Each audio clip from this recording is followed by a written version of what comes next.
Money box be financially disciplined. Hello everyone, ഇന്നത്തെ സെഷനിലേക്ക് എല്ലാവർക്കും സ്വാഗതം. എന്താണ് ഫാറ്റ്ക, അതുപോലെ തന്നെ CRS, ഇതാണ് ഇന്നത്തെ ടോപ്പിക്. നമ്മളൊക്കെ ഏതെങ്കിലും ഒരു ഫിനാൻഷ്യൽ ഇൻസ്റ്റിറ്റ്യൂഷനുമായിട്ട് ബന്ധപ്പെടുമ്പോൾ അതൊരു ബാങ്ക് അക്കൗണ്ട് ഓപ്പണിംഗ് ആയിക്കോട്ടെ, മ്യൂച്വൽ ഫണ്ട് പോലുള്ള ഇൻവെസ്റ്റ്മെന്റ് ആയിക്കോട്ടെ, ഇൻഷുറൻസ് ആയിക്കോട്ടെ, ആപ്ലിക്കേഷൻ ഫോമിൽ ഇങ്ങനെ ഒരു പാർട്ട് ഉണ്ടാവും. അതുകൊണ്ട് തന്നെ നമ്മൾ എല്ലാവരും കണ്ടിട്ടുണ്ടാവും ഫാറ്റ്ക അതുപോലെ CRS എന്നത്. ഫാറ്റ്ക എന്നാൽ foreign account tax compliance act. ഇത് 2010 US കോൺഗ്രസ് പാസ്സാക്കിയ ഒരു ഫെഡറൽ ലോ ആണ്. എന്നാൽ ഇതിന് വേൾഡ് വൈഡ് ആയിട്ടുള്ള ഇംപ്ലിക്കേഷനും ഉണ്ട്. ഇത് US ഡിപ്പാർട്ട്മെന്റ് ഓഫ് ട്രഷറി അതുപോലെ തന്നെ United States internal revenue service, ഈ രണ്ട് ഡിപ്പാർട്ട്മെന്റുമായി ബന്ധപ്പെട്ട ഒരു നിയമമാണ്. എന്താണ് ഈ ലോ പറയുന്നത് എന്ന് നോക്കാം. ഈ ലോ പറയുന്നത് എല്ലാ നോൺ US ഫിനാൻഷ്യൽ ഇൻസ്റ്റിറ്റ്യൂഷനും US കണക്ഷനുള്ള അല്ലെ US റിലേറ്റഡ് ആയിട്ടുള്ള ഏതെങ്കിലും അക്കൗണ്ട്സ് അതുപോലെ അല്ലെങ്കിൽ ഏതെങ്കിലും ഒരു റെക്കോർഡ് തങ്ങളുടെയൊക്കെ ഫിനാൻഷ്യൽ ഇൻസ്റ്റിറ്റ്യൂഷനിൽ സെർച്ച് ചെയ്യണമെന്നും, അങ്ങനെ ഏതെങ്കിലും ഒരു റെക്കോർഡ് അല്ലെങ്കിൽ അക്കൗണ്ട് ഡീറ്റെയിൽസ് കിട്ടിയാൽ അല്ലെങ്കിൽ കണ്ടെത്തിയാൽ US ഡിപ്പാർട്ട്മെന്റ് ഓഫ് ട്രഷറിയെ അത് അറിയിക്കണം എന്നും പറയുന്നു. ഇത് മാത്രമല്ല, ഈ പേഴ്സൺസിന്റെ ഒക്കെ നോൺ US ആയിട്ടുള്ള ഫിനാൻഷ്യൽ അസറ്റ്സും അതുപോലെ തന്നെ അവരുടെ ഇൻകവും ഒക്കെ എല്ലാ വർഷവും US ഇന്റേണൽ റവന്യൂ സർവീസിനെ റിപ്പോർട്ട് ചെയ്യണമെന്നും ആവശ്യപ്പെടുന്നു. ഇനി എന്താണ് USIRS? US internal revenue service എന്ന് പറഞ്ഞാൽ ഇന്ത്യൻ IRS അഥവാ ഇന്ത്യൻ റവന്യൂ സർവീസസിന് ഈക്വലന്റ് ആയിട്ടുള്ള ഒരു US അല്ലെങ്കിൽ അമേരിക്കൻ ഗവൺമെന്റ് ഡിപ്പാർട്ട്മെന്റ് ആണ്. ഇന്ത്യൻ റവന്യൂ സർവീസ് ആണ് ഇന്ത്യയിലെ ഡയറക്റ്റും ഇൻഡയറക്റ്റും ആയിട്ടുള്ള ടാക്സ് കളക്ഷന് റെസ്പോൺസിബിൾ ആയിട്ടുള്ള ഒരു ഒഫീഷ്യൽ ഡിപ്പാർട്ട്മെന്റ്, സെൻട്രൽ ഗവൺമെന്റ് അണ്ടറിലുള്ള. ഇതിന് ഈക്വലന്റ് ആയിട്ടുള്ളതാണ് US ഇന്റേണൽ റവന്യൂ സർവീസ്. എന്താണ് US കണക്ഷനുള്ള അല്ലെങ്കിൽ ബന്ധമുള്ള വ്യക്തികൾ? ഈ നിയമത്തിൽ പറയുന്നത് US പേഴ്സൺസ് എന്നാണ്. US പേഴ്സൺസ് എന്നാൽ ഇൻഡിവിജ്വൽസ് മാത്രമല്ല, എല്ലാ കോർപ്പറേറ്റ് എൻറ്റിറ്റീസും അതിൻ്റെ അകത്ത് ഉൾപ്പെടും. ഇതിന്റെ ഡെഫിനിഷൻ എങ്ങനെയാണ് എന്ന് നോക്കാം. US പേഴ്സൺസ് എന്നാൽ എല്ലാ അമേരിക്കൻ പൗരന്മാരും അതിൽ ഉൾപ്പെടും. അതുപോലെ തന്നെ ഒരു നിശ്ചിത കാലയളവ് US തങ്ങുന്ന എല്ലാ റെസിഡൻസും, അതുപോലെ തന്നെ US green card holders. US green card എന്ന് പറഞ്ഞാൽ അവിടുത്തെ ഒരു പെർമനന്റ് റെസിഡൻസി ഒരു ടൈറ്റിലാണ്.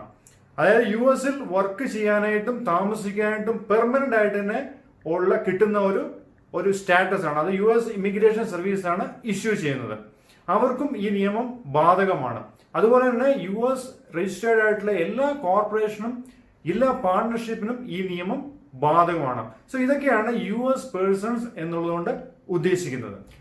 എന്തിനാണ് US കോൺഗ്രസ് ഇങ്ങനെ ഒരു ലോ എനാക്ട് ചെയ്ത് അല്ലെങ്കിൽ കൊണ്ടുവന്നത്?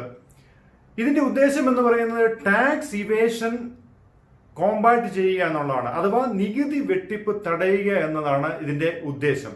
ഈ ടാക്സ് ഇവേഷനും ടാക്സ് അവോയ്ഡൻസും, ഇത് രണ്ട് ടേമും വളരെ കൺഫ്യൂസിംഗ് ആയിട്ട് പലപ്പോഴും തോന്നാറുണ്ട്.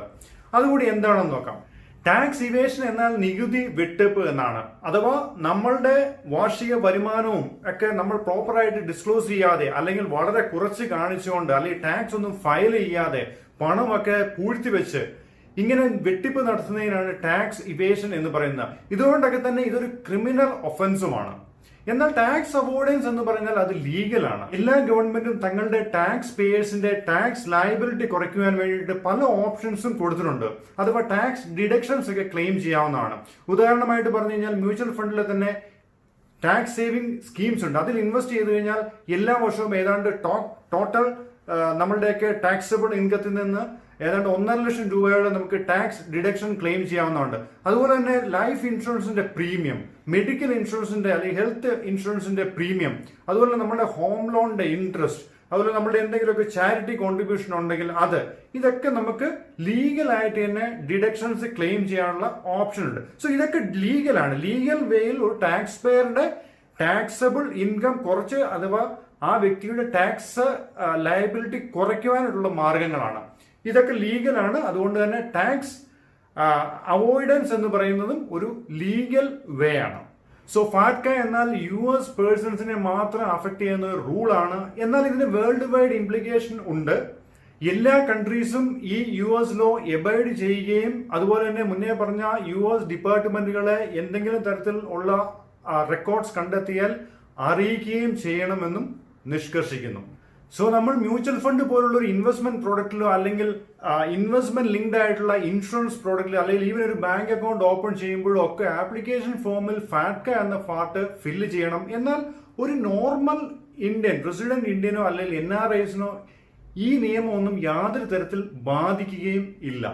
ഇനി CRS അഥവാ കോമൺ റിപ്പോർട്ടിംഗ് സ്റ്റാൻഡേർഡ് എന്താണ് എന്ന് നോക്കാം. ഇത് OECD എന്ന സംഘടനയുടെ ഒരു റിക്വയർമെന്റ് ആണ്. OECD എന്നാൽ organisation for economic cooperation and development. ഇതൊരു പാരീസ് ബേസ്ഡ് ആയിട്ടുള്ള ഇന്റർ ഗവൺമെന്റൽ ബോഡിയാണ്. ഇത് 1948 സ്ഥാപിതമായിട്ടുള്ള ഒരു സംഘടനയാണ്. ഇതിൽ ഇനിഷ്യലി യൂറോപ്യൻ രാജ്യങ്ങൾ മാത്രമായിരുന്നു മെമ്പേഴ്സ്. യൂറോപ്യൻ രാജ്യങ്ങളുടെ സാമ്പത്തികവും വാണിജ്യപരവും വ്യാവസായികവുമായിട്ടുള്ള ഉന്നമനം, അതുപോലെ തന്നെ ഈ രാജ്യങ്ങൾ തമ്മിലുള്ള ട്രേഡ് ഒക്കെ ബൂസ്റ്റ് ചെയ്യാനായിട്ട് വേണ്ടി ആയിരുന്നു ഈ ഒരു സംഘടന സ്ഥാപിതമായത്, അല്ലെങ്കിൽ അതിന്റെ ലക്ഷ്യം അതായിരുന്നു. പിന്നീട് 1961 ഒരു യൂറോപ്യൻ സംഘടന എന്നത് മാറി ഒരു ലോക സംഘടനയായി യൂറോപ്പിന് പുറത്തുള്ള രാജ്യങ്ങളെ കൂടി ഉൾപ്പെടുത്തിക്കൊണ്ട് ഏതാണ്ട് 37 രാജ്യങ്ങൾ ഇതിൽ മെമ്പേഴ്സായി. ഈ സംഘടനയുടെയും ലക്ഷ്യം എന്ന് പറയുന്നത് ഇതിൽ മെമ്പേഴ്സ് ആയിട്ടുള്ള രാജ്യങ്ങളുടെയൊക്കെ സാമ്പത്തികവും വാണിജ്യവും വ്യാവസായികവുമായിട്ടുള്ള ഒരു സഹകരണം, അതുപോലെ ട്രേഡ് തമ്മിലുള്ള ട്രേഡ് ഒക്കെ ബൂസ്റ്റ് ചെയ്യുക എന്നതായിരുന്നു. OECD 2014 CRS അഥവാ കോമൺ റിപ്പോർട്ടിംഗ് സ്റ്റാൻഡേർഡ് ഡെവലപ്പ് ചെയ്തത്. ഇതിന്റെ ഉദ്ദേശവും ടാക്സ് ഇവേഷൻ കോമ്പാറ്റ് ചെയ്യുക അല്ലെങ്കിൽ നികുതി വെട്ടിപ്പ് തടയുക എന്നത് തന്നെയാണ്. CRS എന്നാൽ ഫാറ്റ്കയുടെ ഒരു ഇന്റർനാഷണൽ വേർഷൻ എന്നും വേണമെങ്കിൽ പറയാം. ഏതാണ്ട് 97 രാജ്യങ്ങൾ ഈ എഗ്രിമെന്റിൽ സൈൻ ചെയ്തിട്ടുണ്ട്, ഇന്ത്യ ഉൾപ്പെടെ. സൈൻ ചെയ്ത രാജ്യങ്ങളൊക്കെ തന്നെയും അവിടുത്തെ ടാക്സ് അതോറിറ്റീസ് തങ്ങളുടെ രാജ്യത്തുള്ള വിദേശ പൗരന്മാരുടെ ഫിനാൻഷ്യൽ അസറ്റ്സും ഇൻകവും ഒക്കെ അതാത് രാജ്യങ്ങളുടെ അതോറിറ്റീസിന് കൈമാറണമെന്നും ഒരു ആനുവൽ ബേസിസ് എല്ലാ വർഷവും ഒരു തവണ കൈമാറണം എന്നും ഈ എഗ്രിമെന്റ് നിഷ്കർഷിക്കുന്നു. ഇതൊരു automatic reciprocal exchange of information ആണ്. അഥവാ ഈ മെമ്പർ രാജ്യങ്ങൾ 97 അല്ലെങ്കിൽ ഏകദേശം 100 രാജ്യങ്ങളോളം ഇതിനകത്ത് മെമ്പേഴ്സ് ആണ്. ഈ 100 രാജ്യങ്ങളും മെമ്പേഴ്സ് ആയിരിക്കുന്ന എല്ലാ രാജ്യങ്ങളും തങ്ങളുടെ രാജ്യത്ത് ഏതെങ്കിലും ഒരു വിദേശ പൗരൻ ഉണ്ടെങ്കിൽ അതിന്റെ ഒരു റെക്കോർഡ് കിട്ടിയാൽ അതാത് രാജ്യങ്ങളെ ചോദിക്കാതെ തന്നെ എല്ലാ വർഷവും ആ റെക്കോർഡ്സ് ഒക്കെ റിപ്പോർട്ട് ചെയ്യണം എന്നാണ് ഇതുകൊണ്ട് ഉദ്ദേശിക്കുന്നത്. ഇനി ഫാറ്റ്ക അതുപോലെ തന്നെ CRS ഡിക്ലറേഷൻ ആരെയൊക്കെയാണ് ഇമ്പാക്ട് ചെയ്യുക എന്ന് നോക്കാം.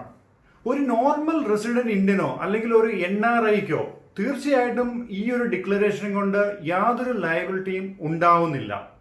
എന്നാൽ നമുക്കറിയാം US-ലും യൂറോപ്പിലും കാനഡയിലും ഒക്കെ ധാരാളം മലയാളികളുണ്ട് അല്ലെങ്കിൽ ഇന്ത്യൻസ് ഉണ്ട്. ഇവിടുത്തെ ഒരു പ്രത്യേകത എന്ന് പറയുന്നത് ഇവർക്കൊക്കെ ഇവഞ്ച്വലി അവിടുത്തെ സിറ്റിസൺഷിപ്പ് ഗ്രാൻഡ് ചെയ്യപ്പെടാറുണ്ട്. അങ്ങനെ സിറ്റിസൺഷിപ്പ് കൊടുക്കുമ്പോൾ തീർച്ചയായിട്ടും ഇന്ത്യൻ പാസ്പോർട്ട്, ഇന്ത്യയിൽ ഡ്യുവൽ സിറ്റിസൺഷിപ്പ് അലോ ചെയ്യാത്തതുകൊണ്ട് തന്നെ ഇന്ത്യൻ പാസ്പോർട്ട് സറണ്ടർ ചെയ്യേണ്ടി വരും. അതുപോലെ അതോടൊപ്പം തന്നെ ഇന്ത്യ ഗവൺമെന്റ് അങ്ങനെ സറണ്ടർ ചെയ്യുമ്പോൾ പേഴ്സൺ ഓഫ് ഇന്ത്യ ഒറിജിൻ എന്നൊരു കാർഡ് അല്ലെങ്കിൽ ഓവർസീസ് സിറ്റിസൺ ഓഫ് ഇന്ത്യ എന്ന് പറഞ്ഞൊരു കാർഡ് ഇഷ്യൂ ചെയ്യാറുണ്ട്.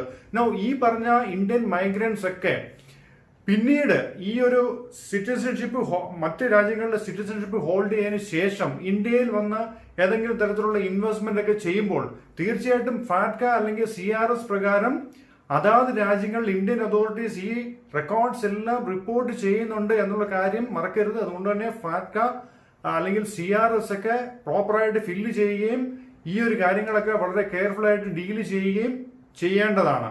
എന്നാൽ US-ഉം കാനഡയുമാണ് ലോകത്തിൽ ഏറ്റവും അധികം ഇതുപോലെ ടാക്സ് റിലേറ്റഡ് ആയിട്ടുള്ള കാര്യങ്ങൾ വളരെ സ്ട്രിഞ്ചന്റ് ആയിട്ടുള്ള റൂൾസ് ഉള്ളത്. അതുകൊണ്ട് തന്നെ US-ഉം കാനഡയിലുമുള്ള ഇന്ത്യൻ മൈഗ്രൻസിന് തീർച്ചയായിട്ടും ഇന്ത്യയിലുള്ള മിക്കവാറും മ്യൂച്വൽ ഫണ്ടുകൾ ഒന്നും അവരുടെ ഒരു സ്കീമും സെല്ല് ചെയ്യുന്നില്ല, അല്ലെങ്കിൽ അവരുടെ ഒന്നും ആപ്ലിക്കേഷൻ അക്സെപ്റ്റ് ചെയ്യുന്നുമില്ല. കാരണം ഈ ഒരു റിപ്പോർട്ടിംഗ് റിക്വയർമെന്റ് ഉള്ളത് കൊണ്ട് തന്നെയാണ്.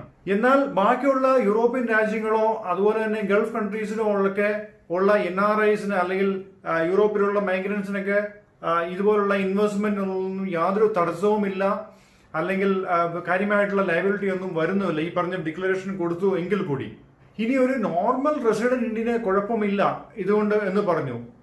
എന്നാൽ ഒരു റെസിഡന്റ് ഇന്ത്യൻ തന്നെ നല്ല ഒരു ഹൈ നെറ്റ്വർത്ത് അല്ലെങ്കിൽ അൾട്രാ ഹൈ നെറ്റ്വർത്ത് ആയിട്ടുള്ള ഒരു ഇന്ത്യൻ എന്തെങ്കിലും ഒരു ഓഫ് ഷോർ ഇൻവെസ്റ്റ്മെന്റ് നടത്തുകയാണെങ്കിൽ അല്ലെങ്കിൽ ഇന്ത്യക്ക് പുറത്ത് എന്തെങ്കിലുമൊക്കെ ഇൻവെസ്റ്റ്മെന്റ് നടത്തുകയാണെങ്കിൽ തീർച്ചയായിട്ടും അവിടെ നിന്നുള്ള ഒരു ഏണിങ്സ് ഇന്ത്യയിൽ ടാക്സബിൾ ആണ്.